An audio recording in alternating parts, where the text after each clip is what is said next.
PT Astra International Tbk menyetujui pembagian dividen tunai final tahun buku 2025 sebesar Rp292 per saham, dengan total nilai mencapai Rp11,7 triliun. Pembayaran dividen akan dilakukan pada 25 Mei tahun 2026 kepada pemegang saham yang tercatat pada 6 Mei tahun 2026.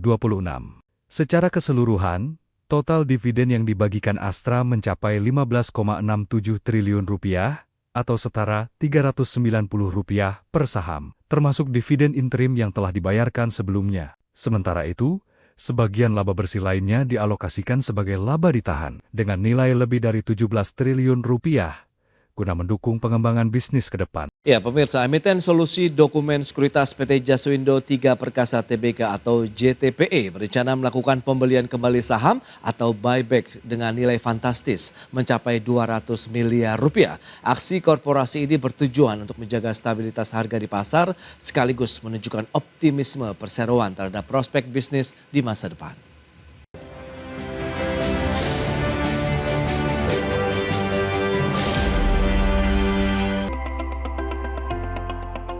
Langkah strategis diambil oleh PT Jaswindo 3 Perkasa Tbk guna meningkatkan kepercayaan investor. Manajemen JTPE mengumumkan rencana buyback saham dengan alokasi dana maksimal Rp200 miliar. Perseroan membidik sekitar 339 juta saham dari pasar dengan harga maksimal ditetapkan sebesar Rp850 per saham atau berada di atas harga pasar saat ini yang berkisar di level Rp625. Rencana besar ini akan terlebih dahulu dimintakan persetujuan pemegang saham melalui RUPS yang dijadwalkan pada 29 Mei 2026 mendatang. Sesuai regulasi OJK, periode pelaksanaan buyback akan berlangsung selama 12 bulan hingga Mei tahun 2027. Dalam aksi korporasi ini, JTPE menunjuk PT Mandiri Sekuritas sebagai perantara pedagang efek untuk mengeksekusi pembelian saham di bursa. Manajemen JTPE memastikan bahwa aksi ini tidak akan mengganggu likuiditas saham di pasar. Hingga Maret 2026, porsi free float perseroan masih berada di level 20,15%, sehingga tetap memenuhi ketentuan minimal 15% meskipun buyback dilakukan secara maksimal. Upaya ini diharapkan dapat menyelaraskan kondisi pasar dengan fundamental perusahaan yang solid di sepanjang tahun 2026 ini. Berbagai sumber IDX Channel.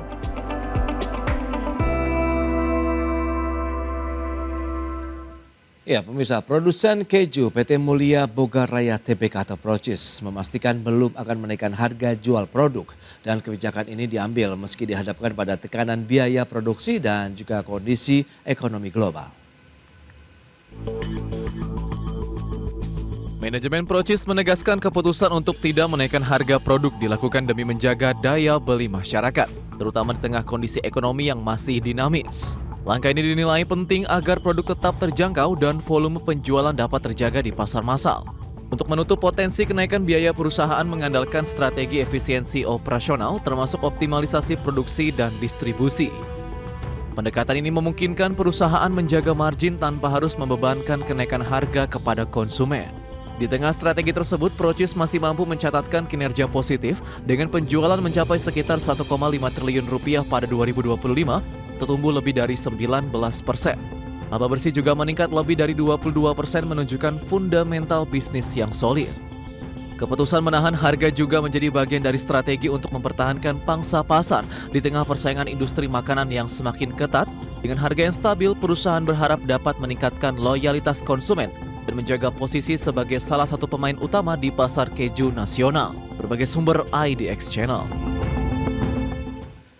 Emiten furnitur PT Citos International Tbk atau CINT menargetkan pertumbuhan kinerja di tahun 2026. Perusahaan membidik kenaikan pendapatan sebesar 8% di tengah pemulihan industri furniture nasional. PT Citos International Tbk menargetkan pendapatan sekitar Rp560 miliar pada 2026 atau tumbuh 8% dibandingkan realisasi tahun sebelumnya. Selain itu, perusahaan juga membidik laba bersih sekitar Rp35 miliar. Target ini menunjukkan optimisme manajemen terhadap permintaan pasar yang mulai membaik. Sepanjang 2025, Citos mencatatkan pertumbuhan penjualan sebesar 12% menjadi lebih dari Rp518 miliar dengan laba bersih yang juga melonjak signifikan. Kinerja ini didorong oleh kuatnya permintaan dari segmen pendidikan dan perkantoran yang menjadi kontributor utama pendapatan. Untuk mencapai target 2026, perusahaan menyiapkan berbagai strategi, mulai dari peningkatan penetrasi pasar institusi seperti sekolah dan perusahaan, hingga pengembangan produk baru yang lebih inovatif. Selain itu, Citos juga mengalokasikan belanja modal untuk modernisasi mesin dan otomatisasi produksi demi meningkatkan efisiensi dan produktivitas. Seiring pemulihan industri furnitur domestik, permintaan produk diprediksi terus meningkat, terutama dari sektor pendidikan dan perkantoran. Dengan strategi efisiensi dan ekspansi pasar, Citos optimistis dapat menjaga momentum pertumbuhan dan memperkuat posisi di industri furnitur nasional ke depan. Berbagi sumber IDX Channel. Ya pemirsa, emiten tambang PT Central Omega Resources Tbk atau DKFT terus memacu produksi biji nikel di tahun 2026.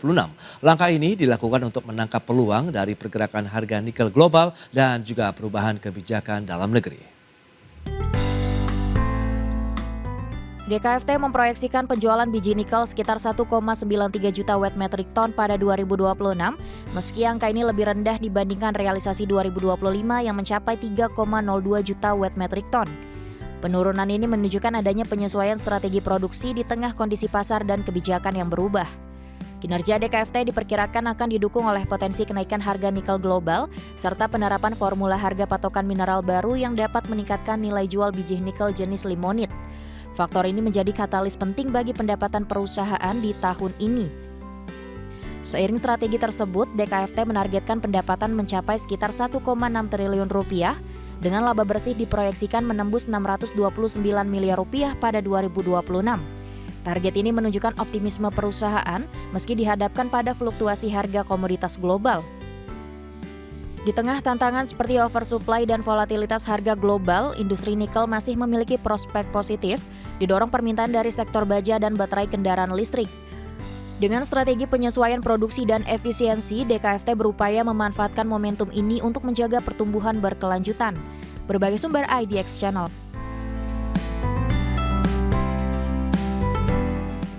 Kementerian Perindustrian akan berkoordinasi dengan sejumlah pihak terkait dengan pengenaan pajak kendaraan listrik. Kemenperin berharap kebijakan ini tidak berdampak pada penjualan dan produksi kendaraan listrik di tanah air.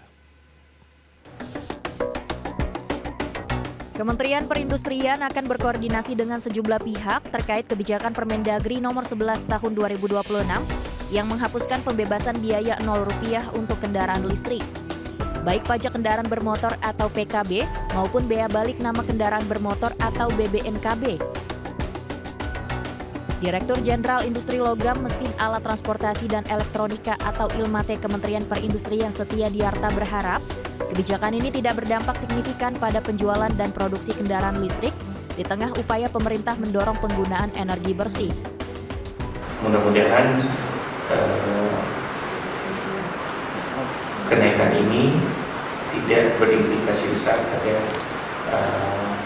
penjualan yang nanti akhirnya pada produksi mobil listrik di Indonesia. Setia Diarta memastikan pihaknya masih menunggu keputusan final pemerintah terkait skema insentif pajak kendaraan listrik. Kementerian berharap dukungan non-fiskal tetap diberikan guna menjaga keberlanjutan industri kendaraan listrik. Jakarta, Ade Firmansyah, IDX Channel. Ya, sementara itu Gabungan Industri Kendaraan Bermotor Indonesia atau GAIKINDO akan berkoordinasi dengan pemerintah daerah terkait pengenaan pajak kendaraan listrik. Pelaku usaha berharap kebijakan tersebut tidak berdampak pada industri kendaraan listrik. Terkait Permendagri nomor 11 tahun 2026 yang menghapuskan pembebasan biaya Rp0 untuk kendaraan listrik, baik pajak kendaraan bermotor maupun bea balik nama kendaraan bermotor, Gabungan Industri Kendaraan Bermotor Indonesia atau GAIKINDO akan berkoordinasi dengan pemerintah daerah yang mengatur besaran pajak PKB dan BBNKB. Pelaku usaha menginginkan adanya kesepahaman dengan pemerintah daerah terkait besaran pajak yang akan diterapkan. Pengenaan pajak kendaraan listrik juga diharapkan tetap menjaga kestabilan iklim investasi, sehingga kebijakan yang diterapkan pemerintah tak berdampak buruk bagi dunia usaha otomotif. Kita lebih banyak berbicara dengan Pemda ya, dan dengan Pemda itu kita sampaikan adanya peningkatan pengenaan pajak ya, kan berarti tadi disinggung oleh Pak Tata juga ya, bahwa cost of ownership-nya itu jadi meningkat. Nah itu kan juga seberapa besar mereka bisa mentolerir. Nah di sisi lain pembeli kendaraan listrik itu kan cenderungan kelas menengah atas ya. Namun ya tadi saya juga sampaikan secara gamblang, kalau kita lihat trennya EV ini kan sudah positif ya. Dan ini juga bukan soal industri semata, tapi ini juga soal pengurangan subsidi bahan bakar, kontribusinya terhadap lingkungan hidup, masa depan dan polusi di kemudian hari ya untuk masa depan dari generasi muda. Sebaiknya ini bila ada ruang untuk dipertimbangkan kembali juga arahnya kepada kebijakan-kebijakan yang tidak berdampak pada perlambatan dari teknologi. Kebijakan penghapusan pajak bagi kendaraan listrik diharapkan tidak berdampak signifikan terhadap penjualan kendaraan listrik. Terlebih di tengah lonjakan harga minyak dunia dan target pemerintah menekan angka net zero emission. Jakarta, Ade Firmansyah, IDX Channel.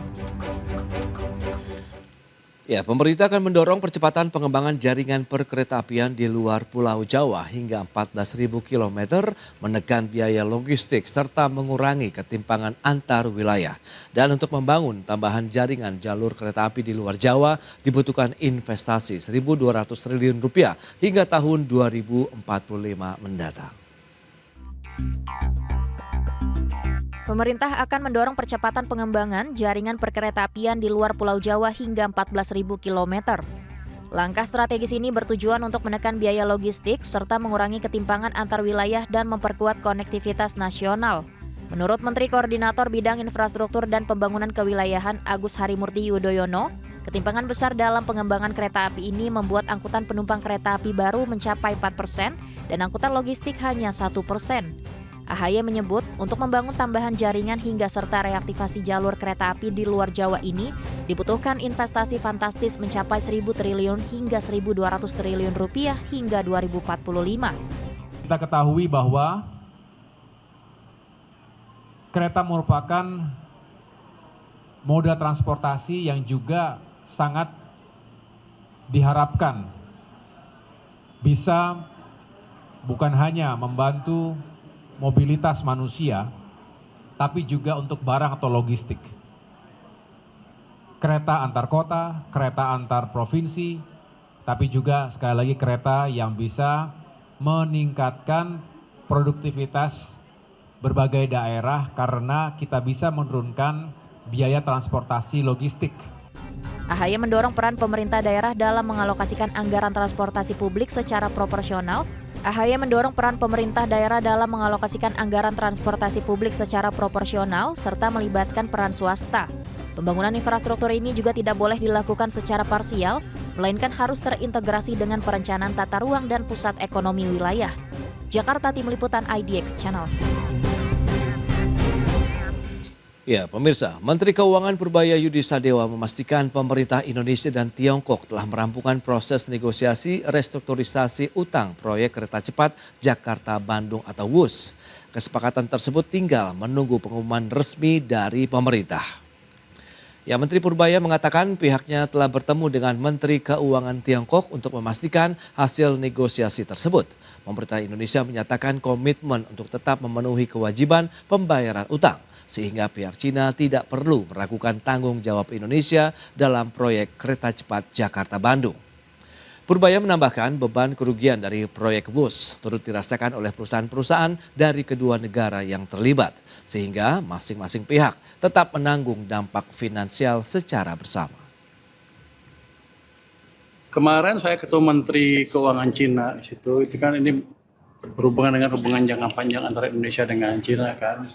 Saya bilang ke Menteri Keuangan Cina, sudah diputuskan, tinggal diumumkan, jadi pihak Cina nggak usah khawatir. Indonesia tidak pernah